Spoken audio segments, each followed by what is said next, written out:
Your name is too hard to pronounce. You're such a good, quiet girl.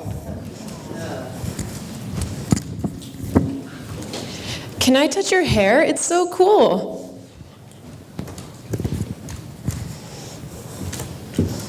Don't get it? Just read a book.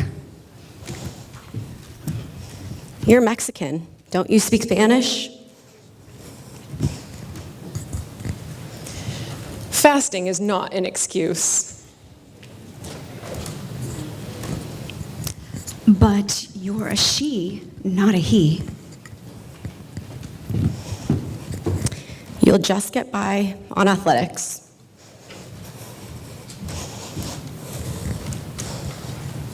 I have never really been seen. I've become the labels that you have given me.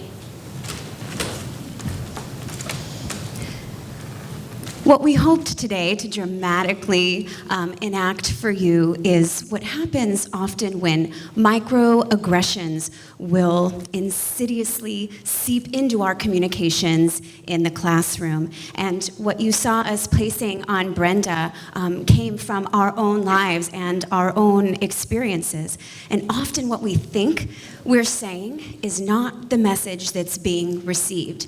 And yes, microaggressions can be used to purposefully shame or diminish, but more often than not, it's unconscious. And the aggressor isn't even aware of the biases they have and the message that is being received.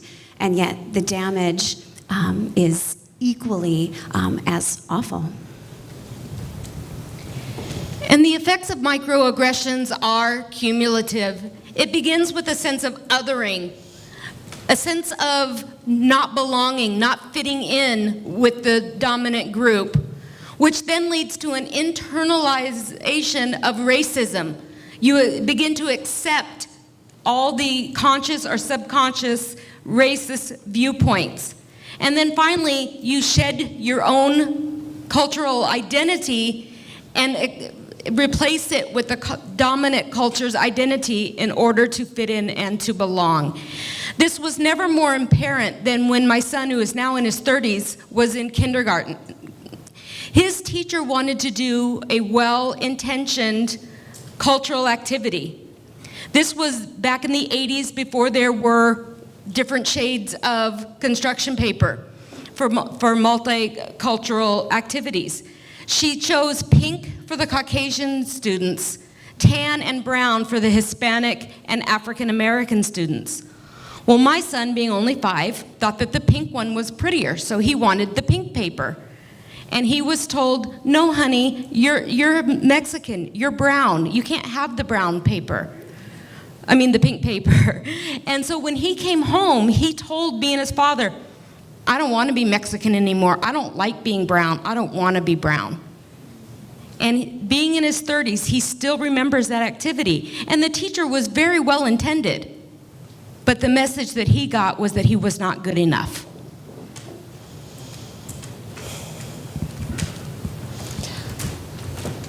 So many times students will adopt the labels that are given them by others.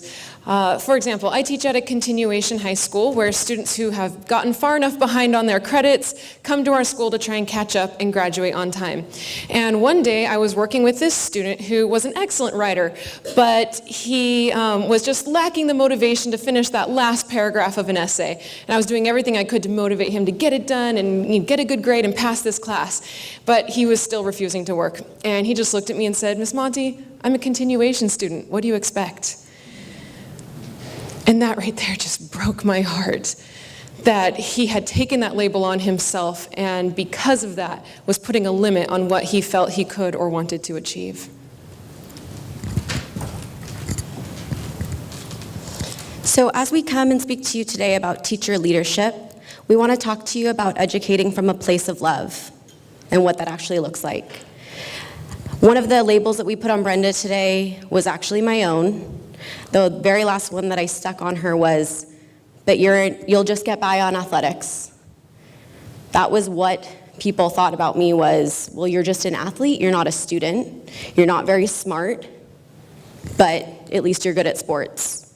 Until one day, I walked into my 9th grade class, and Mr. Verbansky told me, "Hillary, you are so much smarter than you give yourself credit for. I know this. Everybody else will know this as soon as you start believing in yourself and see yourself as a student that is worth something. You are smart." So I stand before you today because I had a teacher that taught from a place of love and cared about me as a person, as an athlete, but also as a student, but the whole being. So a couple things we want you to take away and we want you to try out. Commit to constant self-reflection. Take risks. Share out with your colleagues. And most importantly, be vulnerable. Speaking of being honest with ourselves and being vulnerable, I myself, after 3 years of teaching, suddenly realized that completely unconsciously, I had been disciplining the boys harsher than the girls for the same actions. It was the difference between, "Okay, put your phone away, honey," and "Hey, give me your phone." So we as educators have a dire responsibility to critically self-reflect and become aware of our own unconscious internal biases. Oh, that's right. So Dr. Luis Cruz of Solution Tree has said that the difference, the schools and teachers that have successfully closed the achievement gap for their students are those that look in the mirror for answers rather than out the window. So oftentimes, we play the blame game. And it's so much easier and comfortable to look out the window and blame our parents. They're not helping their child at home. This last year's teachers, what did they teach them last year? The student, oh, that student's just lazy, doesn't want to learn. Lack of resources, and society. It's so much easier for us to say that these are the cause of the problems that we are seeing in education. So what can I do? I ask myself that all the time, and sometimes it means sharing my passion. Sometimes it means getting creative, because we've all hit that wall before with a student, with a family, with a colleague, or within our own institutions. And I had a family reach out to me this summer wanting a little bit of assistance with their student transitioning from 6th to 7th grade. And my first reaction could have been, no, it's summer. My responsibility as a 6th grade teacher ended in June.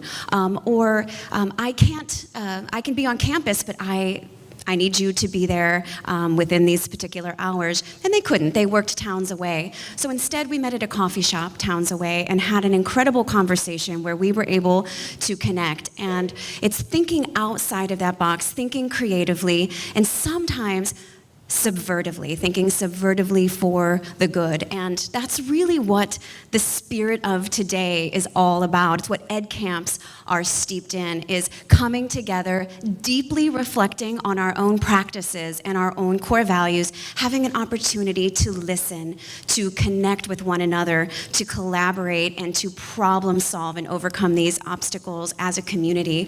So we're very excited to be able to have a chance to do that, but we know it really starts by looking within.